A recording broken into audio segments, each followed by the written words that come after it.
Here we have a new 2025 Hyundai Santa Fe Hybrid. This one comes in the SEL trim level with front wheel drive. Atlantis blue is the paint color. And then we have gray H-Tex interior. For the powertrain, we get a 1.6 liter turbocharged 4-cylinder hybrid engine that's made it to a 6-speed automatic transmission. Now, as we come around to the front end here, we do get our LED headlamps along with LED daytime running lights. And ever since the Santa Fe got its redesign, I've really grown to love this front fascia here. It's so different, it's so unique, and it looks so good. Down here to these wheels, these are gonna be 18-inch alloy. Passive keyless entry on the front. We have our power mirror controls here, power door locks, one-touch up and down windows for the front, regular power windows for the back.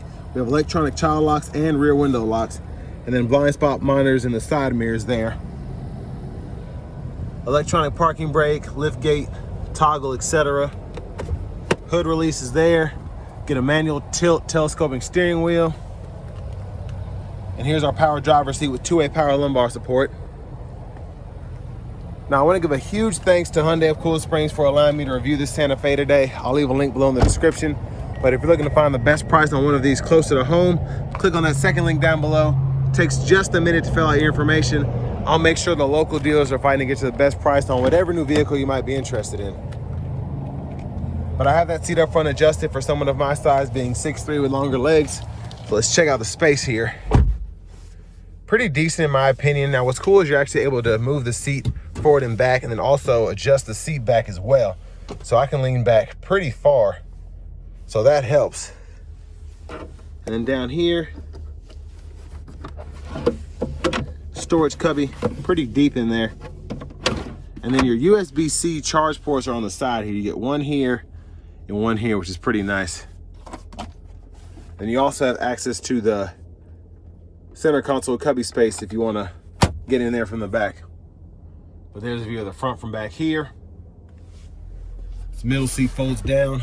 Bottle holders are there. And then we do get a third row. So that's the half the seat up, the other one's there. So 7-passenger setup. You get 2 evenly sized third row seats. And then the rear AC controls are there. And then you get a vent on the other side. There are the lights. You can hang some there if you want to, grab handle.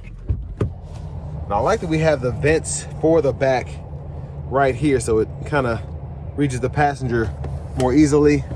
And then just having the space for 1, 2, 3 bottles in the side doors, or in the door panels on the side, is pretty neat. Now here's the gas tank. Access to that, just push button. And there is the rear end there. We do get LED tail lamps.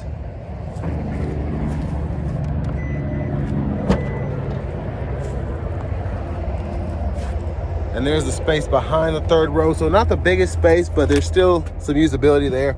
That's why a setup like this is awesome, because if you just want to have that side up, you can have this side down for extra storage and whatnot. And then you have a 12-volt here. Little side storage pocket is nice. And then you can also power fold that second row down, which is nice to have. But for the third row, to get it up or down, just pull this here.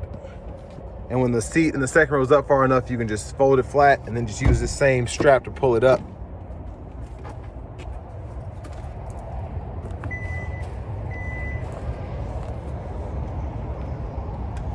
Now to the rear passenger side, top tethers are right there.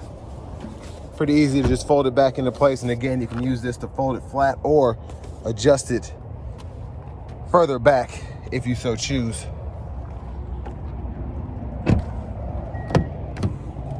And then this is a 6-way manual front passenger seat, so we can adjust the seat back here, pump the seat up or down there, and then grab this bar to move the seat bottom forward and back.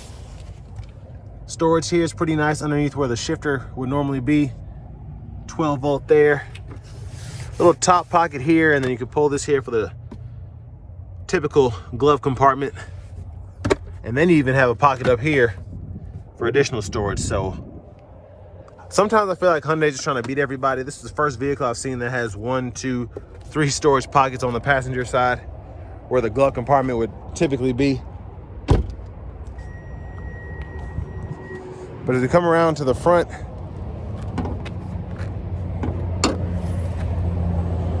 again, 1.6 liter turbocharged 4-cylinder hybrid engine. But let's go ahead and hop in the driver's seat. I'm really close to the interstate. I apologize. So that's much better. Leather wrap steering wheel here. There's a horn sound. Over here to the screen, this is a 12.3 inch system here. So for audio, we get AM, FM, XM along with Bluetooth, and then wireless Apple CarPlay, wireless Android Auto compatibility. Love this hybrid map here. It kind of shows you the miles per gallon you get based on your driving, electric motor use, so on and so forth. It's pretty neat. And then your settings here, vehicle settings, full with your driver assistance, your drive modes, all of that. And then in your general settings, you could change your language here. Backup cameras here, guidelines follow you as you turn the steering wheel.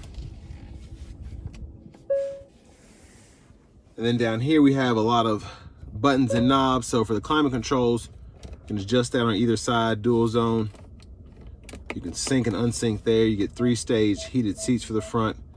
Cut the whole system off, adjust fan speed, fan direction. And then hazards are here. Volume knob is here.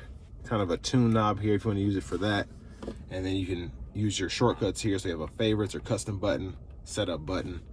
And then I can even pull up the map. But this one doesn't have navigation. When you have the Android Auto or Apple CarPlay hooked up though, it will actually let you hit the map button and pull that up, which is pretty neat. Automatic brake holds here. Your drive modes, you have 3 modes, Eco, Sport, and My Drive, which I really like that because with a hybrid, I like to have either the Eco mode or to use the full output of the powertrain to get as much power as possible. Having a normal mode is just kind of like, eh. So I'm glad they did that. And we'll see how it drives after a while, but downhill brake control here. And there's the push button for the camera. I can turn that on or off. Parking sensors toggle there. Now you get 2 USB-C charge ports, wireless charging pad, extra space for a second phone. So what's cool is you can wirelessly charge here and then have the second phone over here, have that plugged in.